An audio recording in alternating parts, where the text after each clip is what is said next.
ঠিকাদার, আজকে রাজমিস্ত্রি নিয়ে একটা ডায়েরি বলেন তো দেখি।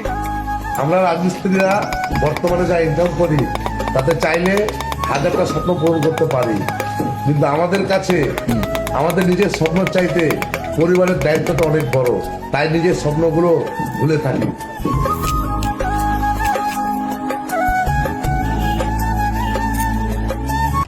রাজমিস্ত্রি জীবন নিয়ে 10টি কথা বলবো। রাজমিস্ত্রি ভোরে ঘুম ভাঙে, রোদ ওঠার আগে কাজে যায়। তার হাতে গড়ে উঠে বাড়ি, স্কুল, সেতু আর শহরের রূপ। ইট, বালি, সিমেন্ট, ঘামে মিশে থাকে তার গল্প।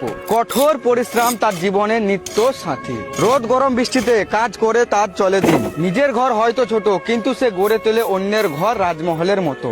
মজুরি কম, কিন্তু সেই মজুরিতে সে খুশি থাকে। তার জীবনে নেই বিশ্রাম, আছে শুধু পরিশ্রম আর সম্মান।